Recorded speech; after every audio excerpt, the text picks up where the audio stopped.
JDS ಬಿಜೆಪಿಯ ಪಾದಯಾತ್ರೆ 6ನೇ ದಿನಕ್ಕೆ ಕಾಲಿಟ್ಟಿದೆ. ನಿಖಿಲ್ ಕುಮಾರಸ್ವಾಮಿ ಇದ್ದಾರೆ, ನೇರವಾಗಿ ಅವರನ್ನ ಮಾತಾಡ್ತೀವಿ. ಸರ್, ನೀವು ಪಾದಯಾತ್ರೆ ಮಾಡ್ತಾ ಇದ್ದೀರಾ, ಮೊದಲದಾಗಿ ಇದೊಂದು ಪಶ್ಚಾತ್ತಾಪದ ಯಾತ್ರೆ ಅಂದ್ರು. ನೀವು ಕೂತು ಸಿದ್ದರಾಮಯ್ಯ ಏನು ಹೇಳ್ತಾ ಇದ್ದಾರೆ, ಇದೊಂದು ಸುಳ್ಳಿನ ಯಾತ್ರೆ, ಸುಳ್ಳು ಹೇಳ್ಕೊಂಡು ಹೋಗ್ತಾ ಇದ್ದಾರೆ, ಜನ ಕೇಳ್ತಾರ ಅಂತ ಹೇಳಿ. ಈ ರಾಜ್ಯದಲ್ಲಿ ಕಾಂಗ್ರೆಸ್ಸು ಅಧಿಕಾರಕ್ಕೆ ಬಂದಿದ್ದಿಂದನೂ ಕೇವಲ ಸುಳ್ಳಿನ ಸುರಿಮಳೆಗಳನ್ನ ಸುರಿಸಿರ್ತಕ್ಕಂಥದ್ದು ಸಿದ್ದರಾಮಯ್ಯನವರ ಸರ್ಕಾರ, ಈ ಕಾಂಗ್ರೆಸ್ನ ಸರ್ಕಾರ. ಇವತ್ತೇನು ಸುಳ್ಳು ಕಡತಗಳನ್ನ, ಇಲ್ಲದೇ ಇರ್ತಕ್ಕಂಥ ದಾಖಲೆಗಳನ್ನ ಸೃಷ್ಟಿ ಮಾಡಿ ಮೂಡಾದಲ್ಲಿ ಇವತ್ತು 14 ನಿವೇಶನಗಳು ಯಾವ್ಯಾವ ರೀತಿ ಹಂಚ್ಕೊಂಡಿದ್ದಾರೆ ಅವರ ಕುಟುಂಬಕ್ಕೆ ಅಂತಕ್ಕಂಥದ್ದು ಇವತ್ತು ಜಗಜ್ಜಾಹಿರ. ಹಾಗಾಗಿ ಒಂದು ಕಡೆ ಅದೇನೋ ಜನಸ್ಪಂದನ ಕಾರ್ಯಕ್ರಮ ಅಂತ ಮಾಡಿದ್ರು, ಈಗ ಬೇರೆ ಥರ ಹೇಳ್ತಾರೆ. ಪ್ರತಿನಿತ್ಯ ಅವರ ಆರೋಪಗಳಲ್ಲಿ ಯಾವುದೇ ರೀತಿಯಾದಂಥ ಉರುಳಿಲ್ಲ.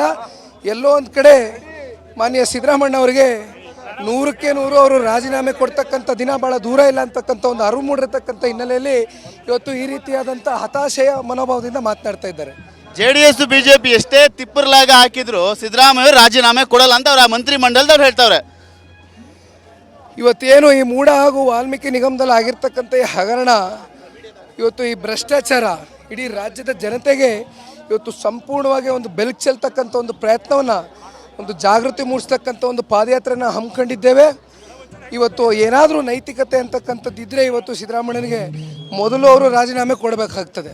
ಈಗ ರಾಜೀನಾಮೆ ಕೊಡುವಂಥ ದಿನ ಹತ್ತಿರ ಆಗಿದೆ ಅಂತೀರ, ಹಾಗಾದ್ರೆ ಸಿದ್ದರಾಮಯ್ಯ ಗೊತ್ತಾಗಿದೆ ಅಂತೀರ ಹಾಗಾದ್ರೆ ನೀವು? 100ಕ್ಕೆ 100 ಇವತ್ತು ಇದರಲ್ಲಿ ತಪ್ಪಿಸ್ಕೊಳ್ಳಲಿಕ್ಕೆ ಸಾಧ್ಯವೇ ಇಲ್ಲ. ಇವೆರಡೂ ವಿಚಾರಗಳು ಇವತ್ತೇನು ಪರಿಶಿಷ್ಟ ಜಾತಿ ಪರಿಶಿಷ್ಟ ಪಂಗಡಕ್ಕೆ ಮಾಡಿರ್ತಕ್ಕಂಥ ಅನ್ಯಾಯ ಇದೆ, ಇವೆಲ್ಲವೂ ಕೂಡ ಇವತ್ತು ಇಡೀ ರಾಜ್ಯದ ಜನತೆ ಇವತ್ತು ಸಿದ್ದರಾಮಯ್ಯನವ್ರ ಮೇಲೆ, ಕಾಂಗ್ರೆಸ್ ಪಕ್ಷದ ಮೇಲೆ ತಿರುಗಿ ಬಿದ್ದಿದ್ದಾರೆ. ಮೈಸೂರಿನಲ್ಲಿ ನಾಳೆ ಒಂದು ನಿಮ್ಮ ಪಾದಯಾತ್ರೆಗೆ ಕೌಂಟರ್ ಆಗಿ ಬೃಹತ್ ಸಮಾವೇಶವನ್ನು ಹಮ್ಮಿಕೊಂಡಿದ್ದಾರೆ, ಜನಾಂದೋಲನ ಸಮಾವೇಶ. ಖುದ್ದು ಮುಖ್ಯಮಂತ್ರಿಗಳೇ ಕರೆ ಕೊಟ್ಟಿದ್ದಾರೆ. ಬಹುಶಃ ಜನಾಂದೋಲನ ಸಮಾವೇಶದಲ್ಲಿ ಬರುವಂಥ ಹೆಣ್ಮಕ್ಳು ಇವತ್ತೇನು 5 ಗ್ಯಾರಂಟಿಗಳ ಬಗ್ಗೆ ಚರ್ಚೆ ಮಾಡಿದರು. 2,000 ರೂಪಾಯಿ ಗೃಹಲಕ್ಷ್ಮಿ ಯೋಜನೆ ಕೊಡ್ತೀನಿ ಅಂತ ಹೇಳಿದರು. ಕಳೆದ 3-4 ತಿಂಗಳಿಂದ ಏನು ಲೋಕಸಭಾ ಚುನಾವಣೆ ಕಳೆದ ಬಳಿಕ ಯಾವ ಯೋಜನೆಗಳು ಕೂಡ ಇವತ್ತು ರೀಚ್ ಆಗ್ತಾ ಇಲ್ಲ ಅಂತಕ್ಕಂಥದ್ದು ತುಂಬ ಜನ ಹೆಣ್ಮಕ್ಳುಗಳು ಮಾತನಾಡ್ತಾ ಇದ್ದಾರೆ. ಹಾಗಾಗಿ ಅವ್ರು ಯಾವ ಸಮಾವೇಶದಲ್ಲೂ ಕೂಡ ಸಮಾವೇಶ ಟೇಕ್ ಆಫ್ ಆಗ್ಲಿಕ್ಕೆ ಸಾಧ್ಯವೇ ಇಲ್ಲ. ಕುಮಾರಸ್ವಾಮಿ ಅವರು ಸರ್ಕಾರ ಬೀಳಿಸುವಂತ ಹಗಲಗನಸನ್ನ ಕಾಣ್ತಾ ಇದ್ದಾರೆ ಅಂತೇಳಿ ಆರೋಪ ಮಾಡ್ತಾ ಇದ್ದಾರೆ. ಇಲ್ಲಿ ಯಾರಿಗೋ ವ್ಯಕ್ತಿಗತವಾಗಿ ಟಾರ್ಗೆಟ್ ಮಾಡಿ ಮಾಡ್ತಾ ಇರ್ತಕ್ಕಂಥದ್ದಲ್ಲ ಇದು. ಅವ್ರೇನಾದ್ರು ನ್ಯಾಯಯುತವಾಗಿ ಅಂಡರ್ ದ ಲಾ ಏನಾದರೂ ಅವರು ಸೈಟ್ಗಳನ್ನ ಪಡ್ಕೊಂಡಿದ್ದೇ ಆಗಿದ್ದಿದ್ರೆ ಅವರು 14 ನಿವೇಶನಗಳಲ್ಲ, ಅವರು 40 ನಿವೇಶನಗಳು ತಗೊಂಡ್ರು ಕೂಡ ನಮ್ದು ಯಾವುದೇ ರೀತಿ ಆಕ್ಷೇಪಣೆ ಎಲ್ಲ ಹೊಟ್ಟೆ ಕಿಚ್ಚಿಲ್ಲ. ಆದರೆ ಇವತ್ತು ಯಾವ ರೀತಿ ಕಾನೂನು ಬಾಹಿರವಾಗಿ ಸುಳ್ಳು ಕಡತಗಳನ್ನ ಸೃಷ್ಟಿ ಮಾಡಿ ಇವತ್ತು ಸಿಕ್ಕಿಬಿದ್ದಿದ್ದಾರೆ ಸ್ವತಃ ಮುಖ್ಯಮಂತ್ರಿಗಳು, ಅವರ ಕುಟುಂಬ.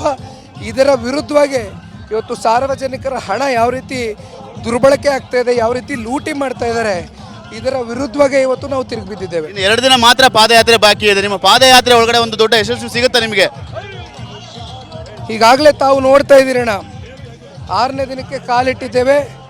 ಇನ್ನೇನು 30 ಕಿಲೋಮೀಟ್ರ್ ಅಷ್ಟೇ ಬಾಕಿ ಇರೋವಂಥದ್ದು. ಇವತ್ತು 17 ಕಿಲೋಮೀಟ್ರು ಹಮ್ಮಿಕೊಂಡಿದ್ದೇವೆ.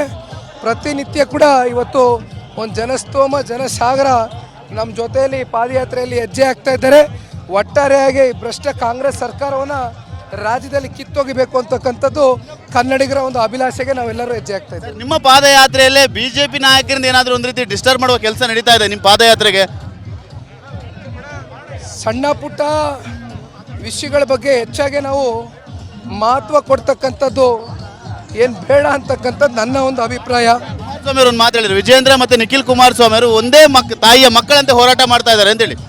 2006-07ರಲ್ಲಿ ಮೊದಲನೇ ಬಾರಿ ಮಾನ್ಯ ಕುಮಾರಣ್ಣವರ ಸರ್ಕಾರ, ಕುಮಾರಣ್ಣವರು ಈ ರಾಜ್ಯದಲ್ಲಿ ಮುಖ್ಯಮಂತ್ರಿಯಾಗಿ 20 ತಿಂಗಳ ಆಡಳಿತ BJP ಜೊತೆಯಲ್ಲಿ ಏನು ಸೇರಿ ಮಾಡಿದರು, ಅಂದು ಯಡಿಯೂರಪ್ಪ ಸಾಹೇಬರು ಕೊಟ್ಟಂಥ ಸಹಕಾರ, ಭಾರತೀಯ ಜನತಾ ಪಾರ್ಟಿ ನಮಗೆ ಕೊಟ್ಟಂಥ ಒಂದು ಸಹಕಾರ ಇವತ್ತಿಗೂ ಕೂಡ ನಾವು ನೆನೆಸ್ಕೊಳ್ತೇವೆ.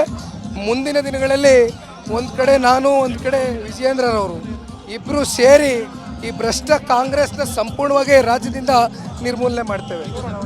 ಇದಿಷ್ಟು ನಿಖಿಲ್ ಕುಮಾರಸ್ವಾಮಿ ಅವರು. ಮತ್ತೆ ಯಾಕಂದ್ರೆ ಸಿದ್ದರಾಮಯ್ಯ ಅವರು ಹತಾಶರಾಗಿ ಈ ರೀತಿಯ ಮಾತಾಡ್ತಾ ಇದ್ದಾರೆ, ಅವರು ರಾಜೀನಾಮೆ ಕೊಡುವಂತ ಕ್ಷಣ ಹತ್ತಿರವಾಗಿದೆ, ಹಾಗಾಗಿ ಈ ರೀತಿ ಎಲ್ಲ ಮಾತಾಡ್ತಾ ಇದ್ದಾರೆ. ನಾವು ಪಾದಯಾತ್ರೆ ಮುಗಿದೊಳಗಡೆ ನಮಗೆ ಯಶಸ್ಸು ಕೂಡ ಸಿಗುತ್ತೆ ಅನ್ನೋ ಮಾತುಗಳು ಕೂಡ ಹೇಳ್ತಾ ಇರೋದು. ಕ್ಯಾಮರಾಮನ್ ಮಂಜು ಜೊತೆ ಸುನಿಲ್, TV9 ಮಂಡ್ಯ.